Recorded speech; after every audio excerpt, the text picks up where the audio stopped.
కొత్త రోగం వస్తుంది, కొత్తది ఏదో ఒకటి వస్తుంది. మళ్ళీ మనసు ఏమవుతుంది? చంచలం, మళ్ళీ అశాంతి. మరి ఇంక ఎప్పుడు మనం ప్రశాంతంగా ఉండేది? అవునా కదా? అనుకుంటాం చిన్నిళ్ళు పోయి పెద్దిళ్ళు వస్తే ప్రశాంతత వస్తుందని, లేకపోతే చిన్న పిల్లలు బాగా అల్లరి చేస్తున్నారు వీటికి కొంచెం పెద్దగా అవుతే ప్రశాంతత వస్తుందని అలా అనుకుంటాం. కానీ ఎప్పటికప్పుడు ప్రశాంతత అనేది మన దగ్గర లేదు. ప్రశాంతత ఎక్కడుందో అక్కడికి వెళ్తే, ప్రశాంతత ఎక్కడుందో వాళ్ళ సాంగత్యం తీసుకుంటే అప్పుడు ప్రశాంతత మనం పొందగలుగుతాం. మరి నిత్యంగా ఎప్పుడు ఆనందంతో ఉండేవాడు సాక్షాత్ భగవంతుడు ఒక్కడే. మరి ఆయన దగ్గర ఉన్నటువంటి ఆనందం ఆయన పంచడానికి సిద్ధంగా ఉన్నాడు, మనం స్వీకరించడానికి మనం సిద్ధంగా లేము. అలా మనం ఎప్పుడైతే భగవంతుణ్ణి, ఆయన యొక్క ఆనందాన్ని, ఆయన యొక్క కృపని మనం స్వీకరించడానికి సిద్ధం అవుతామో అప్పుడు మనం ఆ ఆనందాన్ని మనం పొందగలుగుతాం. అవునా? సో మరి భగవంతుడి యొక్క కృపని ఎప్పుడు పొందగలుగుతాం? మన మనస్సు ఎప్పుడైతే ప్రశాంతత పొందుతాం. మన మనస్సు ప్రశాంతత పొందాలి అంటే నిత్యం భాగవత సేవయ. మనం పోయినసారి కలిసినప్పుడు చెప్పుకున్నాం, భగవంతుడి యొక్క కథా శ్రవణం చేయడం వల్ల మన లోపల ఉన్నటువంటి అభద్రాలన్నీ తొలగిపోయి ప్రశాంతత మనం పొంది అప్పుడు మనం భగవంతుని ధ్యానం చేయగలుగుతాం. అదేంటండి పర్వాలేదు, మనసు ప్రశాంతంగా లేకుంటే మేము భగవంతుని ధ్యానం చేయగలుగుతాము అనేసి అనుకుంటే అది పొరపాటు. చేయలేము. మనము ఏదైనా సరే ఒక్కసారి మనం భగవంతుని కళ్ళు మూసుకొని గుర్తుకు తెచ్చుకొని ఆయన రూపం గురించి కానీ లేకపోతే ఆయన ధామం ఏదైనా ఒకటి గుర్తుకు చేసుకుందాం అని అనుకున్నాం అనుకోండి, ఎక్కువసేపు మనం గుర్తుకు చేసుకోలేం. వేరే వేరే విషయాలని గుర్తుకొస్తాయి, పాటలు వస్తాయి, పిల్లలు పిలుస్తారు, సంథింగ్ ఏదో ఒకటి అవుతుంది. మన మనసు నిలకడగా ఉండదు. ఎందుకు అంటే మన లోపల ఆ శ్రద్ధ ఇంకా భగవంతుడి పట్ల భక్తి లేనందువల్ల మనకు ఆ ప్రశాంతత మనము పొందలేకపోతున్నాం అన్నమాట.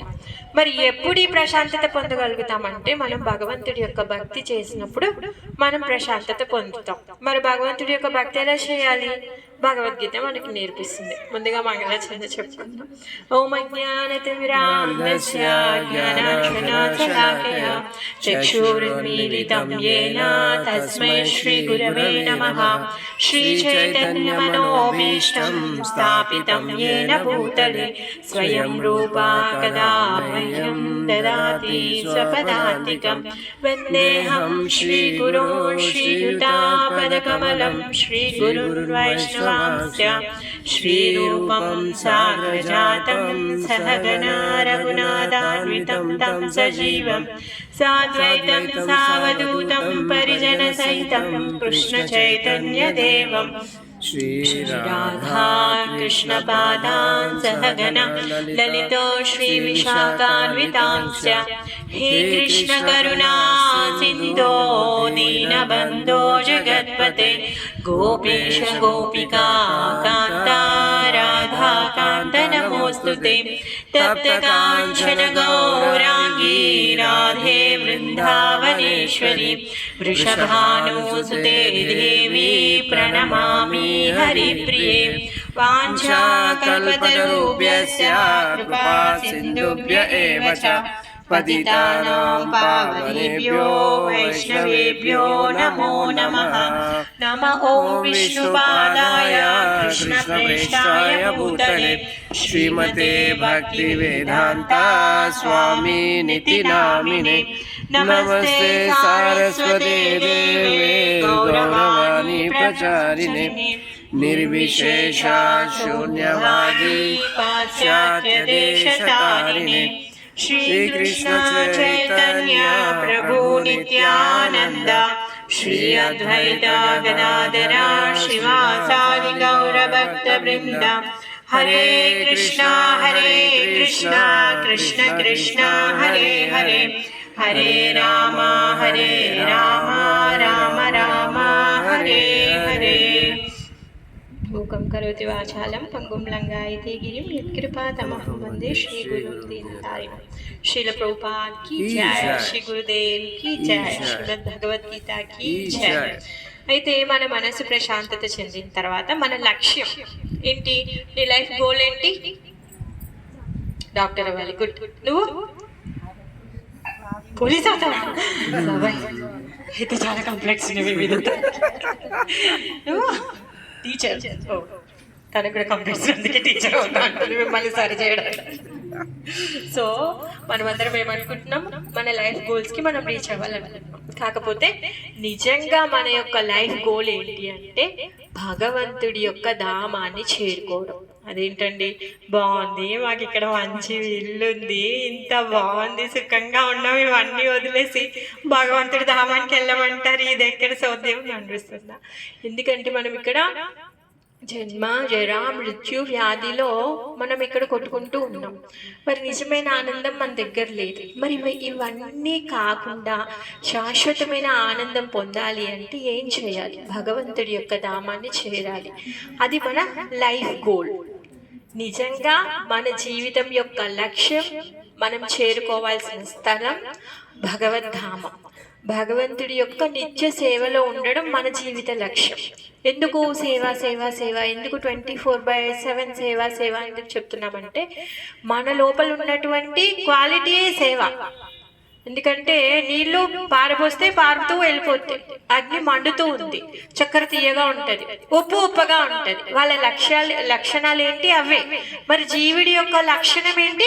సేవ చేయడం. అందుకే మన లోపల ఉన్నటువంటి ఆ క్వాలిటీతో మనం ఏం చేయాలి? భగవంతునికి సేవ చేయాలి. మరి భగవంతునికి సేవ చేయడం, భక్తులం అవ్వడము, భగవద్ధామానికి వెళ్ళడము మన జీవిత లక్ష్యం. మరి మన జీవిత లక్ష్యాన్ని ఎలా మనము సాధించగలుగుతాం?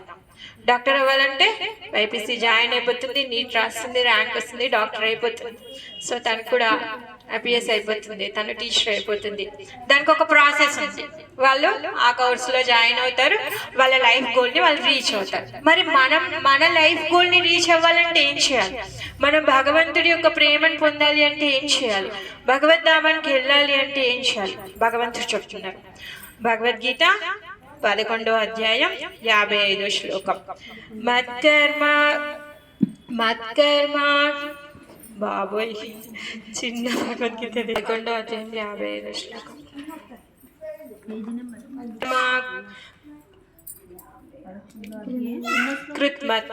మత్కర్మ కృత్మత్కర్మో మద్భక్త సంగవర్జితః నిర్వైరః సర్వభూతేషు యాసా మమేతి పాండవ. మద్కర్మ కృత్మత్పరమా మద్భక్త సంగవర్జితః నిర్వైరః సర్వభూతేషు యాసా మమేతి పాండవ. మత్కర్మ కృత్మత్పరమో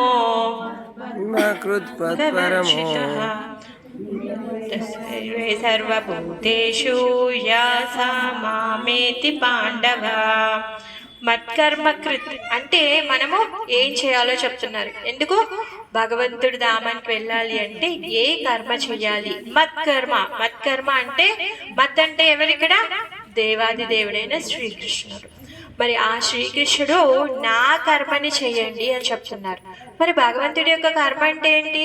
అదేంటండి, పొద్దున్న లేవాలి, ఇల్లు ఉక్కోవాలి, వాకిలు ఊడ్చేయాలి, వంట చేయాలి, పిల్లల్ని చూసుకోవాలి. ఇన్ని పనులు ఉన్నాక మళ్ళీ ఇంకా కొత్త పని ఎక్కడి నుంచి చేస్తాము? ఏమీ లేదు. ఏదైతే మనం చేసే పని ఉందో అది భగవంతుడు అర్పణంగా చేయడం. మనం చేసే పని దేనికి చేస్తున్నాము? ఇది భగవంతుడు సాక్షాత్తు మన ఇంట్లో ఉన్నారు. సో ఆయన భగవంతుడు మన ఇంట్లో ఉన్నారంటే ఏంటి? మందిరంతో సమానం. అందుకే మందిరాన్ని కడగడము, ఊడవడము, తూడ్చడము అది భగవంతుడి యొక్క కైంకర్యమే అవుతుంది, కానీ అది మన పర్సనల్ కార్యం కాదు.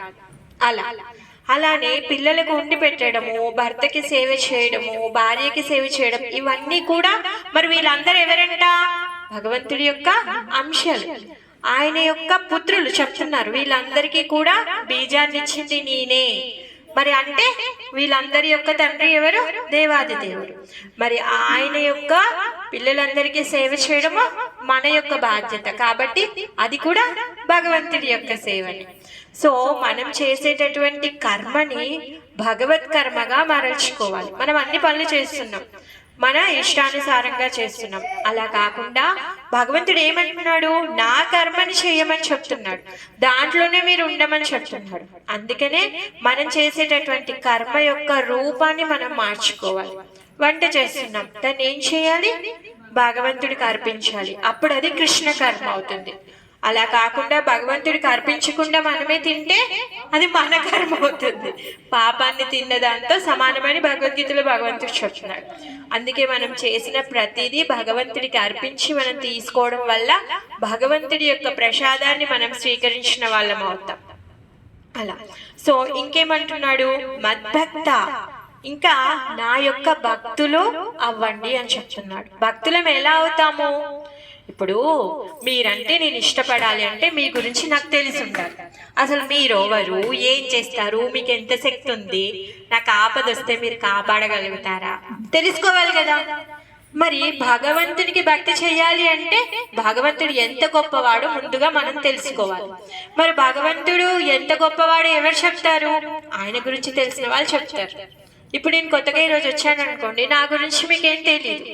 మరి నా గురించి తెలిసిన వాళ్ళు ఎవరైనా ఉంటే వాళ్ళు చెప్తే వింటే అప్పుడు నేనేంటన్న సంగతి మీకు తెలుసు. మరి అలానే భగవంతుడు ఎంత గొప్పవాడు, ఆయన శక్తి ఏంటి, అసలు ఆయన చేసే కార్యాలేంటి, ఆయన ఎక్కడ ఉంటాడు, మరి అవైలబుల్గా ఉంటాడా? సరే ఇదంతా తెలుసుకున్న తర్వాత అవైలబుల్గా లేడనుకోండి, తెలుసుకొని వేస్ట్ కదా, టైం వేస్ట్. మనం అనుకుంటాం కదా, ఇప్పుడు ఒకరు ఉన్నారు, సో డాక్టర్ ఉంటారు, ఏదైనా అవసరం పడితే మనం కాల్ చేస్తే వస్తే ఇప్పుడు ఆయన ఇన్ఫర్మేషన్ మన దగ్గర సేవ్ చేసుకుంటే యూజ్ మనీ. ఆయన ఎప్పుడు అన్అవైలబుల్ ఉంటే ఆయన గురించి ఇన్ఫర్మేషన్ మన దగ్గర వేస్ట్ కదా, ఎవరికి హెల్ప్ లేదు. అలానే మరి భగవంతుడు అవైలబుల్ ఉన్నారా లేరా అన్నీ తెలుసుకోవాలి. మరి ఎప్పుడు తెలుసుకోగలుగుతాము? ఎప్పుడైతే శ్రవణం చేస్తామో అప్పుడే తెలుసుకోగలుగుతాం. మరి ఎక్కడి నుంచి శ్రవణం చేయాలి? ఎక్కడి నుంచి చేయాలి అంటే గురు పరంపర నుంచి మనం శ్రవణం చేయాలి. ఈ గురు పరంపర సాక్షాత్ కృష్ణుడి నుంచే మొదలైంది. కృష్ణ, బ్రహ్మ, నారద, వ్యాస, ఈ విధంగా గురు పరంపర మొదలైంది. ఇప్పుడు మనకి 4 గురు పరంపరలో ఈ పరంపరలో ఉన్నటువంటి ఆచార్యుల దగ్గర మనం విన్నప్పుడు మనం తెలుసుకోగలుగుతాం. అలా కాకుండా మనకు నచ్చిన వెబ్సైట్ ఓపెన్ చేస్తే మనం నేర్చుకోలేము. అందుకే గురువు దగ్గర నుంచి వినాలి. మరి గురువు దగ్గర నుంచి వినాలి అంటే గురువుని ఆజ్ఞాపిస్తే వినలేము. గురువు దగ్గరికి వెళ్ళి అనుకోగా భక్తితో, గౌరవంతో, నమ్రతతో మనం వినాలి అనుకుంటే అప్పుడు వినగలుగుతాం. విన్న తర్వాత అప్పుడు మనం భగవంతుడి గురించి తెలుసుకోగలుగుతాం.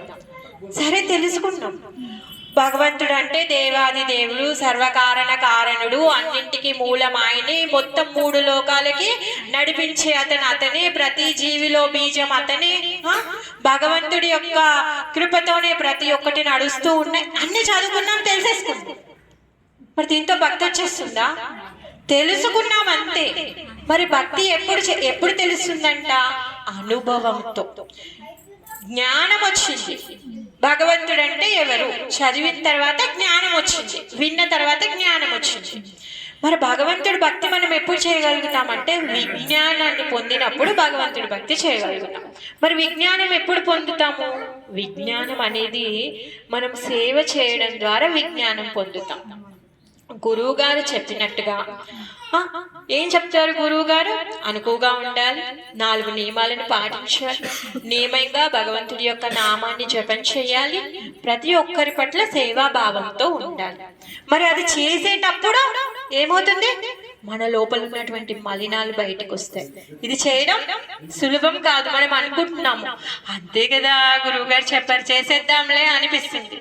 కానీ అవి ఎప్పుడైతే చేయడం మొదలు పెడతామో మన లోపల ఉన్నటువంటి అనర్థాలు ఏవైతే ఉన్నాయో, కామ, క్రోధ, లోభ, మద, మత్సర్యాలు ఏవైతే ఉన్నాయో అవి బయటకు వస్తాయి, మన నిజ స్వరూపాన్ని చూపిస్తాయి అన్నమాట.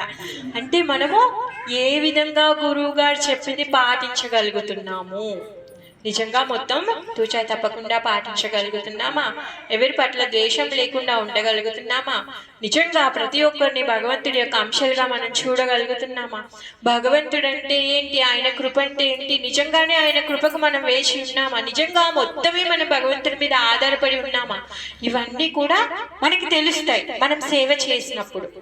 అందుకే పరిప్రశ్న ప్రణిపాత అనేసి చెప్తారు. అందుకే మనము గురువు గారి దగ్గరికి వెళ్ళి విని ఆయన చెప్పినట్టుగా చేసి సేవ చేసినప్పుడు ఆ విజ్ఞానాన్ని మనం పొందుతాం అన్నమాట. మరి ఆ విజ్ఞానం ఏం చేస్తుంది? మనము భగవంతుడి పైన పూర్తిగా ఆధారపడి భగవంతుడికి భక్తుడు అవ్వడానికి మనకి హెల్ప్ చేస్తుంది. అప్పుడు మన మనసు ప్రశాంతత పొందుతుంది. లేకపోతే మన మనసు ప్రశాంతత పొందదు. చదువుకొని భగవంతుని తెలుసుకోవడం వల్ల తెలీదు. మీరు ఎన్ని సంవత్సరాలు భగవద్గీతని ఊరికే మనం చదువుతూ వెళ్తాము, తెలుసుకున్నంత మాత్రంలో ఏమవుతుంది? ఏమీ తెలీదు. డాక్టర్ ఉంటాడు, ఒక బుక్ దొరికింది మనకి, మనము చదువుకున్నాం, ఏంటి మోషన్స్ అవుతాయి ట్యాబ్లెట్ వేసుకోవాలి, జలుబు అవుతాయి ట్యాబ్లెట్ వేసుకోవాలని అవి మితిమీరిపోయాయి అనుకోండి, మన వైద్యము పనికిరాదు. డాక్టర్ దగ్గరికి వెళ్ళి మళ్ళీ ప్రిస్క్రిప్షన్ తెచ్చుకోవాల్సి వస్తుంది, దానికి సపోర్టింగ్ టాబ్లెట్స్. సో ఇది కూడా అంతే, మనం చదువుకుంటే మొత్తము అర్థం చేసుకోవాలి. మీ మందు కొంతవరకు పనిచేస్తుంది, అంతా మనము చేసుకోలేము. ఎప్పుడైతే భక్తుడి యొక్క కృప, ఆ భగవంతుడి యొక్క పరంపరలో ఉన్నటువంటి ఆచార్యుల యొక్క కృప మనకు లభిస్తుందో అప్పుడు ఈ భగవంతుడి యొక్క జ్ఞానాన్ని మనం అర్థం చేసుకోగలుగుతాం. అప్పుడు అది మనము విజ్ఞానాన్ని పొందుతాం, ఎక్స్పీరియన్స్. ఏదైనా జాబ్కి వెళ్తే ఏమడుగుతారు? ఎక్స్పీరియన్స్ చూస్తారు కదా. సో మనం భక్తిలో కూడా భగవంతుడి భక్తి పూర్తిగా చేయాలి అంటే ఎక్స్పీరియన్స్ కావాలి. మరి ఆ ఎక్స్పీరియన్స్ ఎక్కడ ఎలా వస్తుంది అంటే ఆచార్యుల ద్వారా విని మనము సేవ చేసినప్పుడు. సేవ అంటే ఎవరికి చేయాలి? భగవంతుడికి చేయాలి, భగవంతుడి యొక్క భక్తులకి చేయాలి. భగవంతుడి యొక్క భక్తులు తులసి మహారాణి, తర్వాత గురువులు, తర్వాత ప్రతి ఒక్కరికి చేయడం అన్నమాట. మరి వీళ్ళకి సేవ చేయడం వల్ల మన హృదయంలో ఉన్నటువంటి అనర్థాలు పోతూ ఉంటాయన్నమాట. ఎందుకంటే సేవ అంటే బాస్ కాదు కదా, దాస్ అవ్వడం కష్టం, బాస్ అవ్వడం చాలా ఈజీ, ఆర్డర్ ఇవ్వడం చాలా ఈజీ, ఆర్డర్ తీసుకొని సేవ చేయడం చాలా కష్టం, అవునా కదా? మనం ఏదైనా సేవ చేద్దామని అనుకుంటే అది సులభంగా కంప్లీట్ అవ్వదు, ఏవో ఆటంకాలు వస్తూనే ఉంటాయి. బాస్ అవ్వడం చాలా ఈజీ, ఆర్డర్ చెప్పడం చాలా ఈజీ. ఆర్డర్ ఇచ్చేస్తే నేను వెళ్ళిపోతాను అంతే. ఆ పని చేయడానికి ఎంత కష్టపడాలి, ఏమేమి ఏర్పాటు చేసుకోవాలి, ఎవరెవరితో కలవాలి, ఎంత సమయాన్ని కేటాయించాలి, దానికి ఉంటుంది కదా. మరి అది చాలా కష్టమైంది, ఒక ఆర్డర్ అనేది చాలా సులభమైంది. అందుకే సేవ అనేది కష్టమైంది. ఆ సేవ చేసేటప్పుడు మన హృదయంలో ఉన్నటువంటి మాలిన్యాలు తగ్గిపోతాయి అన్నమాట. ఎలా తగ్గిపోతాయి అంటే, ఎందుకంటే మనం చేసేటటువంటి సేవని మనం ఎలా చేయాలి? ఇది భగవంతుడి యొక్క కార్యము, ఇది మన గురువు గారు మనకిచ్చారు, ఇది మన యొక్క ధర్మము, దీనివల్ల నేను భగవంతుడికి దగ్గర అవుతున్నాను అని చెప్పేసి మనం చేస్తాం. దానివల్ల భగవంతుడు మన లోపల ఉన్నటువంటి అనార్థాలని తంతిస్తారు. ఎప్పుడు పోతాయండి అంటే పోతాయి, అది భగవంతుడి చేతిలో ఉంది. ఎంతైతే మనము భగవంతుడి యొక్క భక్తి ఇంకా ఆయన యొక్క సేవ ఎంత పాలు మనం చేస్తున్నామో అంత పాలు ఆయన యొక్క కృపని మనం పొందగలుగుతాం, అంతే. ఎంతైతే ఏమంటారు, ఎంత పిండి పెడితే అంత రొట్టె. అలానే మనం చేసేటటువంటి భక్తి కూడా మనం పొందేదానికి అది నిదర్శనం అన్నమాట. అలా ఇప్పుడు ఏమంటారు, దీనికి ఎగ్జాంపుల్ ఏం చెప్పొచ్చు?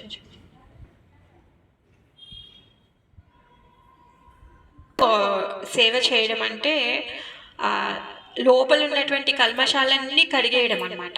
భగవంతుడి సేవ ఎప్పుడైతే చేస్తామో అప్పుడు ఈ కల్మషాలన్నీ తగ్గుతూ ఉంటాయి.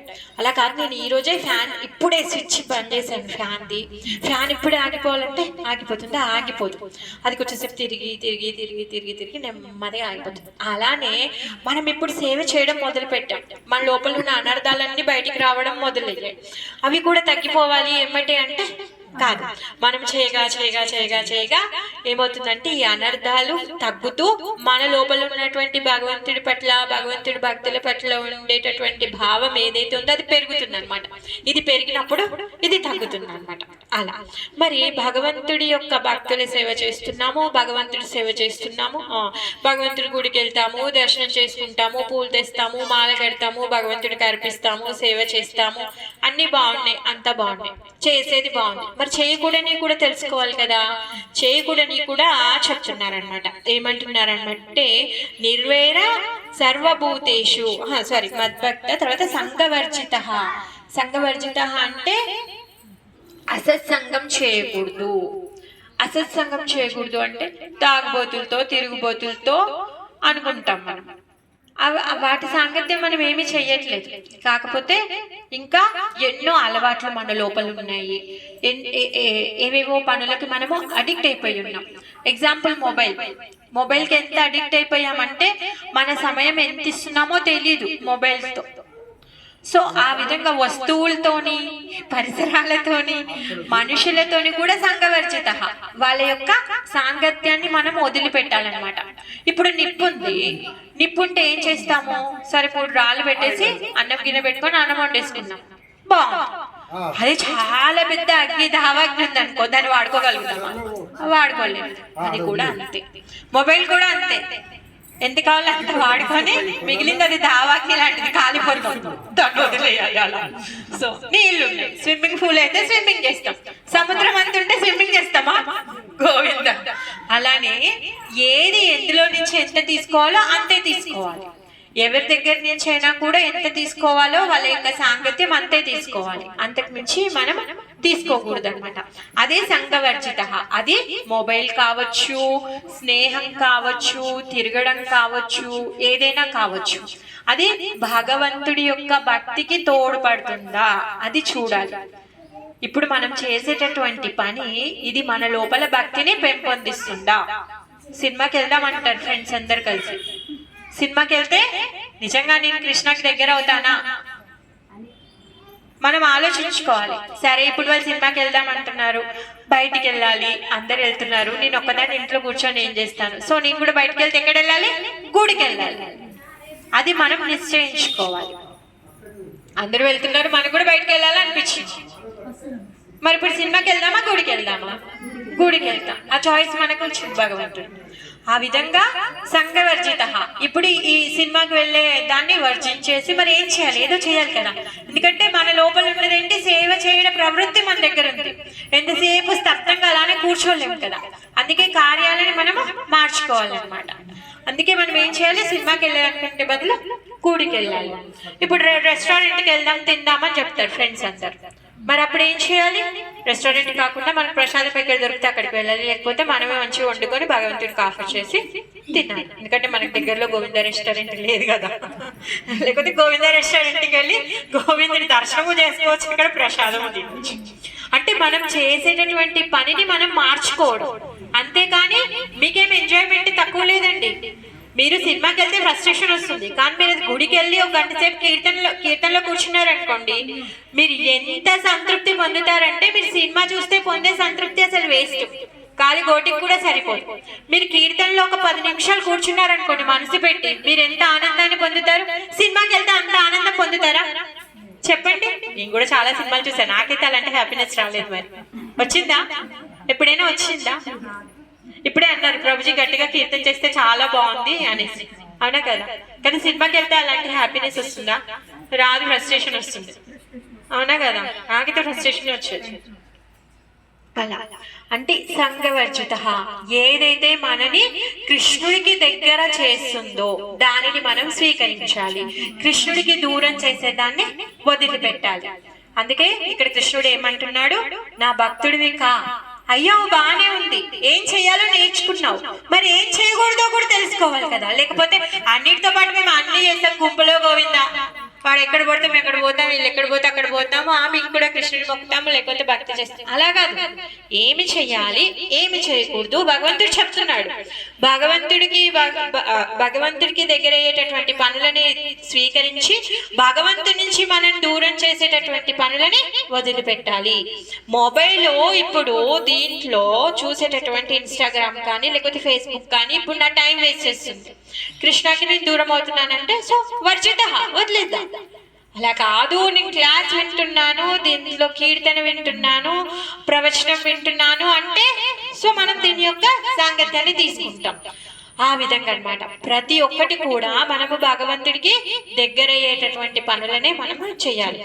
అలా కాకుండా దావాగ్ని ఉంది కదా అని చెప్పి ఆ మంటను వాడుకుందాము అంటే ఆ మంట మనని వాడుకుంటుంది. సముద్రం నీళ్ళని వాడుకున్నామంటే ఆ సముద్రం మనం తీసుకుంటుంది. మొబైల్ కూడా అలాంటిదే, అది ఉంది కదా అని మనం వాడుకున్నామంటే అది మనని మనం దాన్ని వాడుకోవట్లేదు. నేను బాగా అబ్జర్వ్ చేశాను, ఇది నన్ను వాడుకుంటుంది, నేను దాన్ని వాడుకోవట్లేదు అనమాట. అందుకని చెప్పేసి ఫేస్బుక్ ఇన్స్టాగ్రామ్ ఓపెన్ చేయొద్దని ఒక ప్రణతి పెట్టుకున్నాను. నేను ఓపెన్ చేయట్లేదు కొన్ని రోజుల నుంచి. మీ అందరికి చెప్తే కనీసం మీకు చెప్పానని మళ్ళీ ఓపెన్ చేయనని అందుకని చెప్తున్నా అనమాట, కంటిన్యూ చేద్దామని. అలా ఎందుకంటే టైం వేస్ట్ అవుతుంది అంతా. సో ఆ విధంగా ఏదైతే భగవంతుడికి దగ్గర చేస్తుందో దూరం చేస్తాయో ఆ విధంగా మనము సంఘవర్జిత. తర్వాత నిర్వేరే సర్వభూతేషు, మరి ఎవరి పట్ల కూడా ద్వేషం ఉండొద్దంట. బాలే ఉందండి, ఎవరి పట్ల ద్వేషం ఉండొద్దంటే ఎలా నడుస్తుంది? కరెక్టేనా?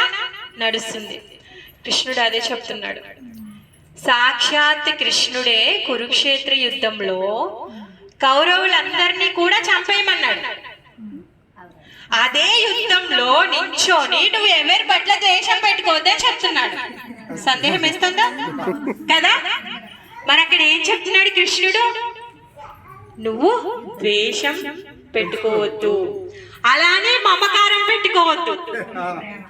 వీళ్ళందరి పట్ల అర్జునుడు ఏమన్నాడు? అమ్మో వీళ్ళందరూ నా తాతలు, తండ్రులు, గురువులు, చుట్టాలు, వీళ్ళందరూ ఎలా చంపుతాను అనేసి అన్నాడు కదా. అంటే వాళ్ళ పట్ల నీకు మమకారం అవసరం లేదు, ఎందుకంటే వీళ్ళందరూ కూడా నశించిపోయే వాళ్ళే, కాలగర్భంలో కలిసిపోయే వాళ్ళే. మరి కాలగర్భంలో ఎప్పుడో కలిసిపోతారు, ఎప్పుడో చచ్చిపోయే వాళ్ళని ఇప్పుడు ఎందుకు అర్జునుడు చంపాలండి? అవునా కదా? ఇప్పుడు మనకు సందేహం రావాలి కదా. కృష్ణుడు ఏమంటున్నాడు? కాలగర్భంలో వాళ్ళు కలిసిపోతారు, సో నువ్వు చేసేది ఏం లేదు, నువ్వు నిమిత్త మాత్రుడివి, చంపయ్య అనేసి అంటున్నాడు. మళ్ళీ ఏమంటున్నాడు? సర్వభూతేషు, ఎవరి పట్ల కూడా నిర్వేరః, వైరమే నీకొద్దు, ద్వేషించొద్దు అని చెప్తున్నాడు. ఎలా అర్థం చేసుకోవాలి? ఎలా అర్థం చేసుకోవాలి? ఎలా అర్థం చేసుకోవాలి అంటే దుర్యోధనుడు చేసినటువంటి చెడు పనులు, దుర్యోధనుడు అంటే వాళ్ళకి ద్వేషం లేదు, దుర్యోధనుడు చేసినటువంటి చెడు పని వల్ల దాన్ని ఖండించడం కోసం. ఎందుకంటే ఇంకా తనని పనిష్ చెయ్యకపోతే ఆగడాలు ఇంకా ఎక్కువైపోతాయి, ధర్మము అధర్మము అక్కడ ప్రవృత్తి ఎక్కువైపోయింది. అందుకని చెప్పేసి వాళ్ళని దండించమని చెప్పాడు, కానీ వాళ్ళని ద్వేషించమని చెప్పలేదు. ఇక్కడ అర్థం అదే చేసుకోవాలి, ఎవరి పట్ల కూడా ద్వేషం ఉండొద్దు. అదేంటంటే అధర్మంగా ఉన్న వాళ్ళని కూడా ద్వేషించొద్దా అంటే ద్వేషించొద్దు, వాళ్ళు చేసినటువంటి అధర్మ పనిని మనం ఖండించాలి. అందుకనే కురుక్షేత్ర యుద్ధం అయింది. సాక్షాత్ కృష్ణుడి దగ్గరుండి వాళ్ళందరినీ దండింపచేశాడు. వీళ్ళకి ఎవరికైతే పాండవులు ఉన్నారో వాళ్ళ హృదయాల్లో ఎవరి పట్ల కూడా ద్వేషం లేదు. ఇంటికి నిప్పు పెట్టారు, విషం అన్నం పెట్టారు, బెల్లం తీసుకొని వెళ్ళారు, రాజ్యం అంతా తీసుకెళ్లారు, ధనం తీసుకెళ్లారు, అడవికి పంపించారు. అయినా కానీ ద్వేషం ఉందా? భక్తుడు అనేవాడికి ద్వేషం అనేది ఉండదు, పరదుఃఖ దుఃఖి వాళ్ళకి. అయినా కూడా ఏమంటున్నారు? వాళ్ళకి నించోడానికి స్థలమే లేదు, సూది మొనంత కూడా ఇవ్వని అన్నారు. అయినా వాళ్ళు ఏమంటున్నారు? పర్వాలేదు, మేము ఎక్కడన్నా వెళ్ళి భిక్షం ఆడుకుంటాం కానీ వీళ్ళని చంపము అంటున్నారా లేదా? భక్తుడు అనేవాడు అలా ఉంటాడు. అంటే ఎవరి పట్ల కూడా ద్వేషం ఉండొద్దు. మరి ఇలాంటి అధర్మాన్ని ఖండించాలి అంటే పనిష్ చేయాలి. ఎవరికైతే ఆ శక్తి ఉందో, పనిష్ చేయగలిగినటువంటి శక్తి, వాళ్ళ ద్వారా ఈ పనిష్మెంట్ అని కృష్ణుడు స్వయంగా నించొని వాళ్ళకి పనిష్మెంట్ ఇస్తున్నాడు. వాళ్ళు చేసినటువంటి అధర్మ ప్రవృత్తిని ఖండించడం కోసమే ఈ కురుక్షేత్ర యుద్ధం అయింది. వాళ్ళు చేసేటటువంటి చెడుని మనం సపోర్ట్ చేయొద్దు, ఆ చెడుని మనం ఖండించాలి. కానీ చెడు చేసిన వాడి పట్ల ద్వేషం ఉండొద్దు. ఆ ద్వేషం ఉంటే ఏమవుతుందంట? మన లోపల భక్తి ఉండదంట. ఎక్కడైతే ద్వేషం ఉందో అక్కడ భక్తి ఉండదు.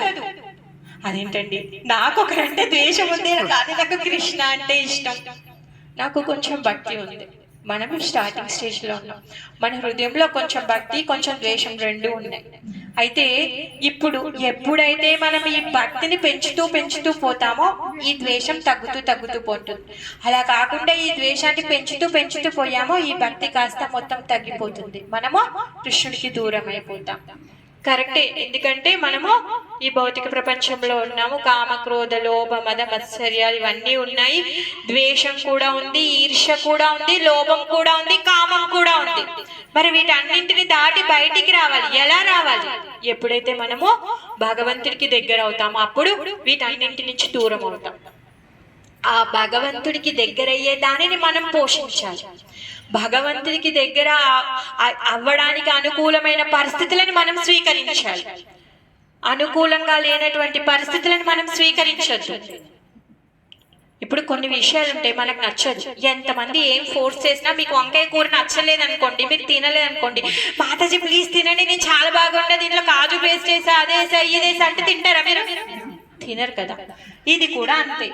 భగవంతుడి యొక్క భక్తి పెరగడానికి ఏమైతే పరిస్థితులు ఉంటాయో వాటిని స్వీకరించాలి. భగవంతుడి భక్తిని పెంచకుండా మనని భగవంతుడితో దూరం చేస్తూ ఉంటాయో వీటిని మనము వదిలిపెట్టాలి. ఏ విధంగా అయితే మీ నచ్చని కూరని మీరు తినకుండా అలానే కంటిన్యూ చేస్తారో అలానే ఇవి కూడా అలానే చేయాలి. అలా అని చెప్పేసి మనం మన నచ్చని కూర తింటామా? మనం వామిటింగ్ చేసేస్తారు కొంతమంది బలవంతంగా పెడితే కదా. మనం పిల్లలకి జనరల్ గా చూస్తాం, పర్లేదే ఈ రోజు ఇంకో కూర ఉండలేదు, ఒక పూట కడుపు నింపుకోవే అంటే 2 బుక్కలు తినిపిస్తే అది మూడో బుక్క కక్కేస్తుంది. అవునా? సో మనం కూడా అంతే.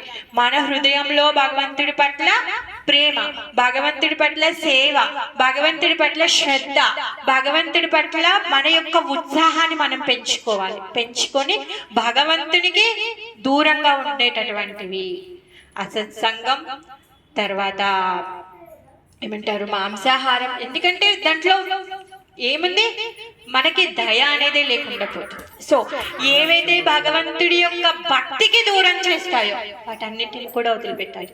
భగవంతుడి భక్తిని పెంచేటటువంటివి భక్తుల యొక్క సాంగత్యం, తులసి సేవ, భగవంతుడి దర్శనము, భగవంతుడికి పూలు పండ్లు అర్పించడము, భగవద్గీత చదవడము, భాగవతం వినడము, భగవంతుడి యొక్క నామ జపం చేయడము, భగవంతుడికి పరిక్రమ చేయడము, ఇలాంటి కార్యాలు చేస్తూ ఉంటే అప్పుడు మన లోపల భక్తి పెరుగుతూ ఉంటుంది అన్నమాట.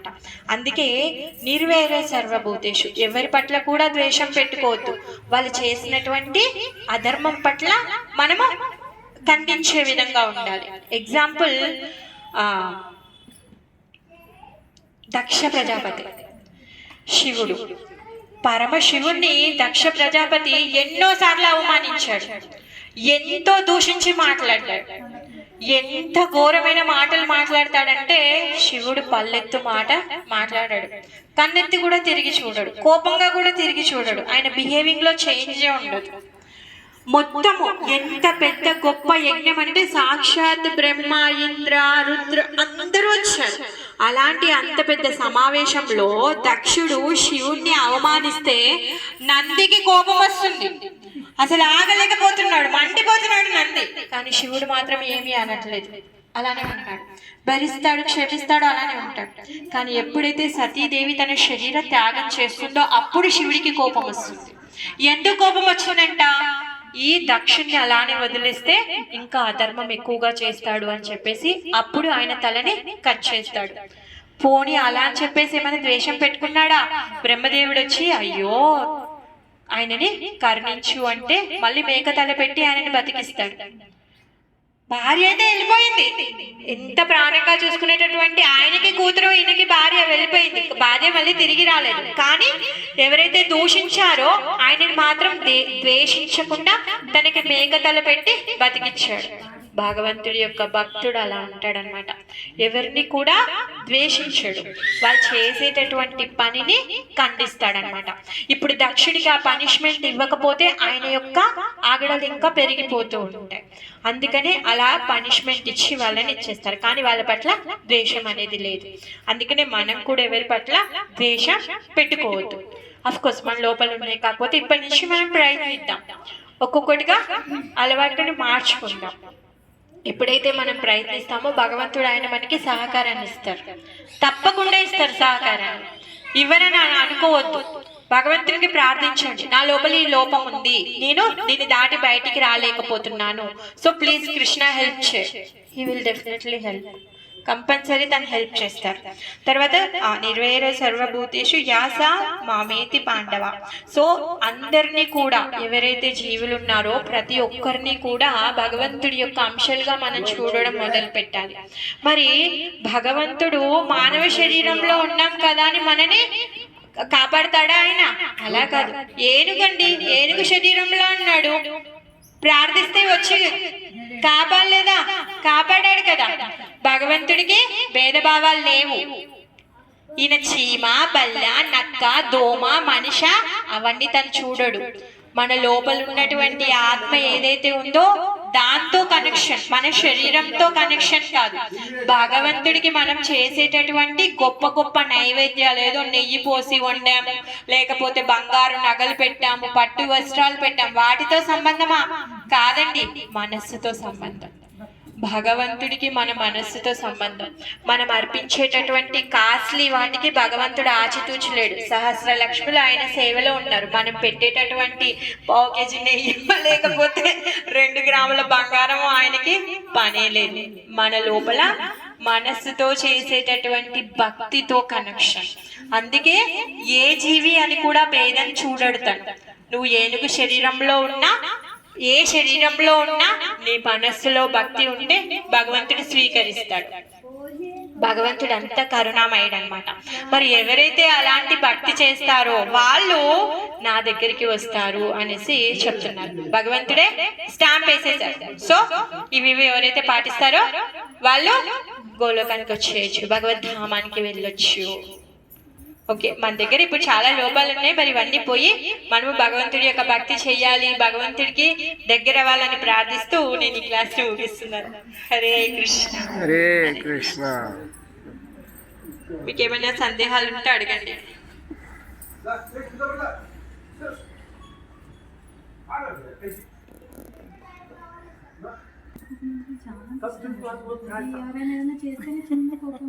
కోపం వస్తుంది, కానీ అంటే కోపాన్ని ప్రదర్శించవచ్చు. ఇప్పుడు తిని చేయకూడదు, తప్పు చేస్తుంది, ఎంత చెప్పినా వినట్లేదు, పోయి కరెంట్ ప్లగ్ లో ఏలు పెడతా అంటుంది, అప్పుడు ఏం లాగి ఒకటి కొట్టాలి. అలా కాదు అంటే ఎంత చెప్పినా వినకపోతే ఏం చేస్తాము? దానికే కష్టం కదా. కరెంట్ ప్లగ్ లో పోయి చేయి పెడితే షాక్ కొడుతుంది, బ్లడ్ క్లాట్ అవుతుంది, ఎంత పెద్ద ప్రమాదం. ఖండించాలి, కానీ ద్వేషం పెట్టుకోవద్దు. నేను చెప్పిన మాట వినలేదు అనే ద్వేషం మనం పెట్టుకోవద్దు. అలా కృష్ణ మనకు అది చెప్తున్నాడు అనమాట. అందుకే నిర్వైర సర్వభూతేషు, ఎవరి పట్ల కూడా వైరాన్ని ఉండొద్దు. వాళ్ళు చేసేటటువంటి అధర్మాన్ని ఖండించాలి. అది చాలా కష్టం. అది ఆడవాళ్ళకి ఇంకా కష్టం. నేను చెప్తాను పర్సనల్ గా, నేను ఆడవాళ్ళు కాబట్టి అత్త కోడల రిలేషన్, ఆడపడుచుల రిలేషన్ లో ఓపెన్ సీక్రెట్ ఇది, ఇదేమి క్లోజ్ సీక్రెట్ కాదు. ఎందుకంటే మనము మన లోపల ఆ ఈర్ష, ద్వేషం, ఆ భావాలు ఉంటాయి. అందుకని మన లోపల ఆ లోపాలని పోగొట్టుకోవాలంటే కృష్ణ హెల్ప్ కావాలి. సో వాళ్ళ పట్ల ద్వేషం పెట్టుకోదు, వాళ్ళు చేసేటటువంటి ప్రవర్తన పట్ల మనము ఉండాలి.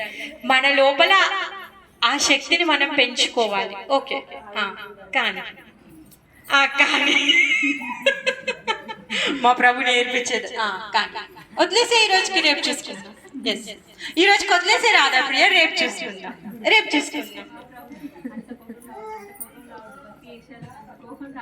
వస్తుంది, ఎందుకంటే వస్తుంది ఇప్పుడే కదా.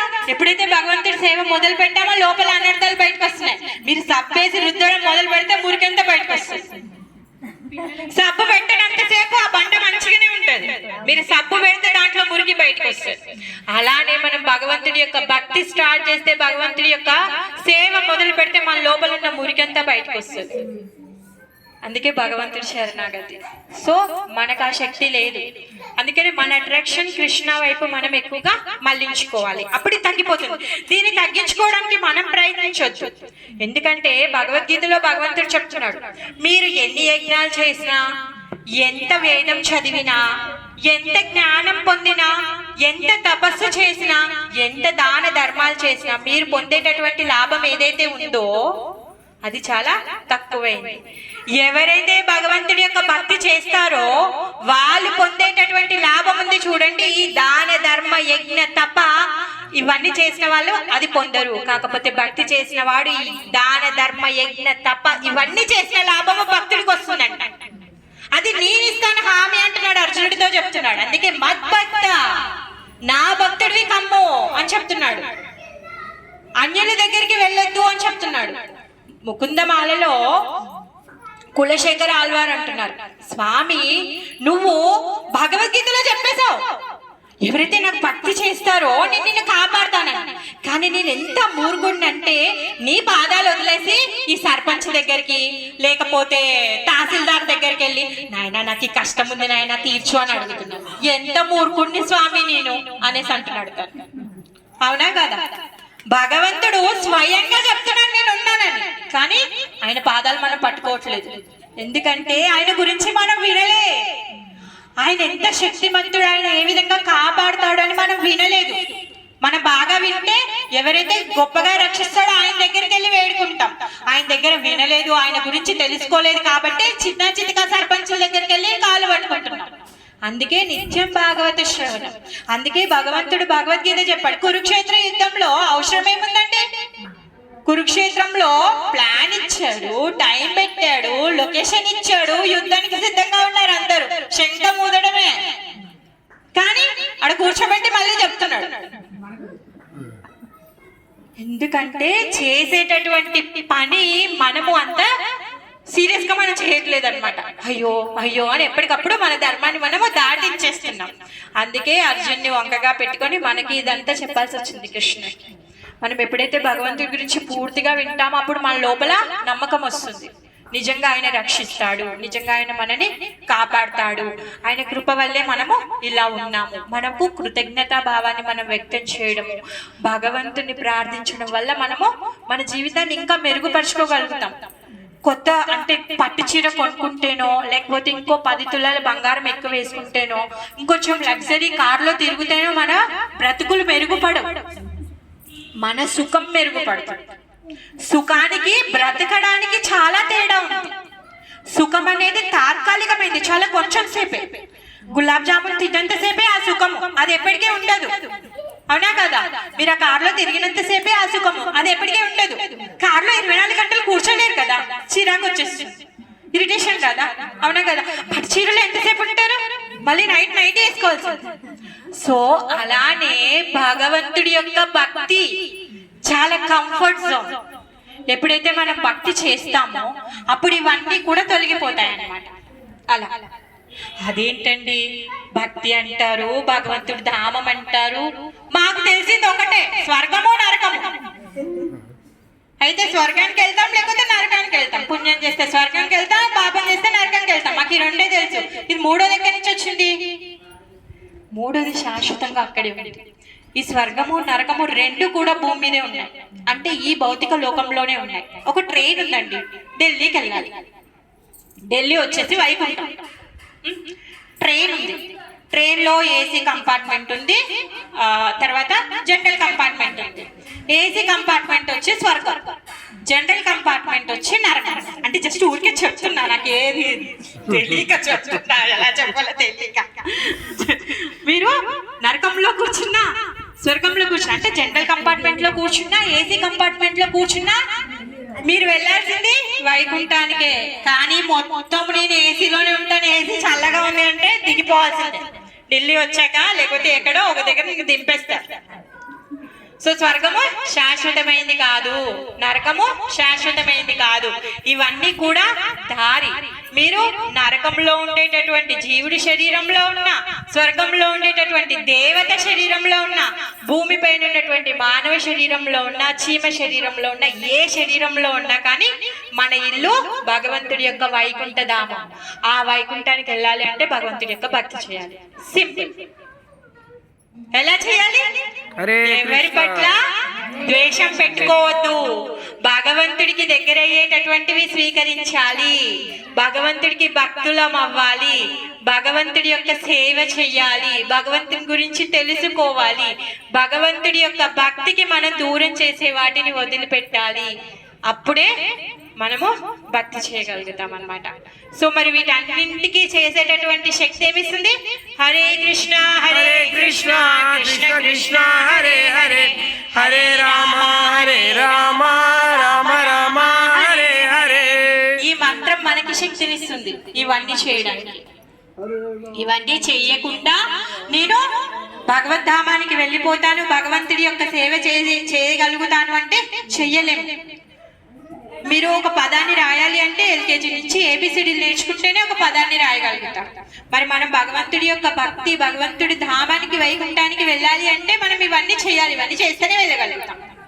ఇవన్నీ చెయ్యాలి. ఎందుకంటే చెయ్యకపోతే మన జీవిత యొక్క లక్ష్యం మనం పొందలేము. లేకపోతే ఇక్కడే మళ్ళీ చనిపోవాలి, మళ్ళీ పుట్టాలి, ఇక్కడే ముసలితనం వస్తుంది, మళ్ళీ ఇక్కడే రోగాలు వస్తూ ఉంటాయి, మళ్ళీ చచ్చిపోతాం, మళ్ళీ పుడతాం, ఇది తిరుగుతూనే ఉంటాం. ఇందులో ఇంకా ఎన్ని సంవత్సరాలు తిరుగుతాము? ఇప్పటికే 84 లక్షల జన్మల తర్వాత ఈ శరీరం ఇచ్చాడు. మళ్ళా 84 లక్షలు తిరగాలంటే అలసిపోలేదా?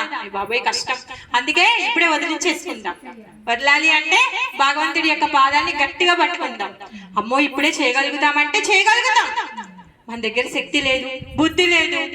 భగవంతుని ప్రార్థిద్దాం, స్వామి నాకు శక్తి లేదు, బుద్ధి లేదు, అయినా సరే నేను ప్రయత్నిస్తున్నా, ప్లీజ్ నన్ను పాస్ చేయి. ఆయనే పాస్ చేస్తే మనకి ఇంకేం కష్టాలు కదా. అందుకే ఆయననే వేడుకుందాం. బామాలో బతిలాడో కాళ్ళు పట్టుకోనో గిగ్గో ఏడ్చో, పిల్లోడు ఎలా ఏడుస్తాడు ఫోన్ అయిపోతే ప్లీజ్ ప్లీజ్ ప్లీజ్ ప్లీజ్ మనం కూడా ఏడుతాం అట్లా. అబ్బా ప్లీజ్ ప్లీజ్ స్వామి నాతో నవ్వదు, ఇంకా నాతో నవ్వదు, ప్లీజ్ ప్లీజ్ ప్లీజ్ ఏమన్నా చెయ్యి, పాస్ చేయమమ్మా. ఎందుకంటే మనం తపస్సు చేసే శక్తి లేదు, పొడి కుత్తి మారాని లాగా కష్టాలు కోరుకునే ధైర్యము లేదు. ఏం చేయగలుగుతాం ఇప్పుడు మనము? మన దగ్గర ఏమైనా ఉందా? అందుకే బతలాడమే, అడక తినడమే మన పని. అందుకే అడుక్కోవడమే. సో భగవంతుని అడుక్కుందాం, స్వామి ప్లీజ్ మా దగ్గర అస్సలు ఏమీ లేదు, ఓపిక లేదు, అమ్మో మేము ఏం చేయలేము, ఎంత బద్దకస్తులం అంటే మాకు ఏమి చేత కాదు. అందుకే ఆయననే ప్రార్థిద్దాం. హరే కృష్ణ హరే కృష్ణ.